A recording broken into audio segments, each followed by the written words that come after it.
जिस औरत ने नादरा पूरा इस्तेमाल किया, मैनूं लगदा उहदे पल्ले कुछ नहीं ਉਹਨੂੰ रह गया। ਉਹਨੂੰ ਉਹਦੇ ਨਾਲ ਕਿੰਨੇ ਵਿਆਹ करना है।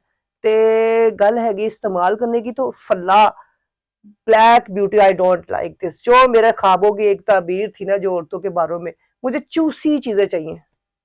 चूसी समझते? I love this white figure, cute figure, ऐसा ऐसे करके आए जिसका जेन्युइन फिगर करने का मजा करे।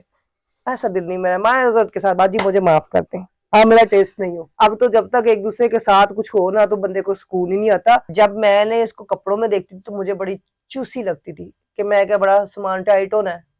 ਤੇ ਜਦੋਂ ਇਹ ਕੱਪੜਿਆਂ ਦੇ ਬਾਹਰ ਹੋਈ ਤੇ ਮੈਂ ਕਿਹਾ ਓਏ ਦਾੜ ਫਿਟੇ ਮੂੰਹ ਨੀ ਲਾਣ ਤੇ, ਨੀ ਤੇਰੇ ਤੇ ਪੱਲੇ ਹੀ ਕੁਛ ਨਹੀਂ, ਨੀ ਤੇਰਾ ਤੇ ਸਾਰਾ ਕੁਝ ਢਲਕਿਆ, ਨੀ ਬੀਬੀ ਤੂੰ ਤੇ ਹਾਏ ਖਤਮ ਕਰ ਦਿੱਤੀ, ਨੀ ਤੂੰ ਤਾਂ ਪਾ ਖਤਮ ਕਰੀ, ਥੱਲੋਂ ਵੀ ਢਲਕੀ ਤੇ ਅੱਗੋਂ ਉੱਤੋਂ ਵੀ ਢਲਕੀ, ਢਿੱਡ ਤੇਰਾ ਢਲਕਿਆ, ਪਿੱਛੋਂ ਤੇਰਾ ਢਲਕਿਆ, ਸਾਰਾ ਸਮਾਨ ਤੇਰਾ ਢਲ ਗਿਆ, ਨੀ ਤੂੰ ਉੱਤੋਂ ਤੋਂ ਕੁੜੀ ਲੱਗਦੀ ਹੈ ਸ਼ਕਲੋਂ ਤੇ ਅੰਦਰੋਂ ਤੂੰ ਪੂਰੀ ਆਂਟੀ ਹੈ, ਨੀ ਤੇਰਾ ਤੇ ਮਾਸਾ ਸਮਾਨ ਨਹੀਂ ਹੈਗਾ ਬੀਬੀ, ਤੂੰ ਤੇ ਬੇੜਾ ਗਰਕ ਕਰ ਦਿੱਤਾ, ਨੀ ਤੇਰਾ ਤੇ ਸਿਸਟਮ ਸਾਰਾ ਹਿਲਿਆ। ਪਾਣੀ ਆ ਜਾਂਦਾ ਮੂੰਹ 'ਚ, ਫਿਰ ਕੀ ਕਰਦੇ ਵੇਖ ਕੇ ਮੁਲਕ ਦਾ ਬੇੜਾ ਗਰਕ ਕਰ ਦਿੱਤਾ ਜੀ। ਡੁੱਬ ਕੇ ਮਰ ਜਾਓ।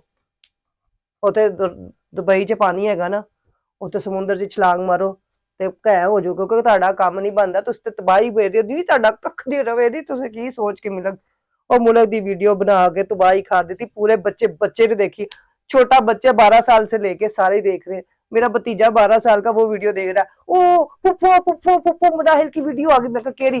जो मैं वेखी ते अगों पिछे मेरा भतीजा वेखन दिया। मतलब सोचो कि मोबाइल च नहीं हैगी, ताड़ियां लत्तां नूं ना तोड़ के ना रस्सियां पा देनी जी ने उन तरी दी बच्चियों, टप के मर जाओ। मतलब हद पार कर दी ने बीबियों तुसी। और तुसी ताड़ा बेड़ा गर्क जे ताड़ा कख ना रहे, तुसी मतलब बेड़ा गर्क कर दिता उनतरियो। हर बंदा कहता जी मनाहिल की वीडियो भेजो, मनाहिल की वीडियो भेजो। मतलब मनाहिल की वीडियो में ऐसा क्या है जो बाकी औरतों के अंदर नहीं है?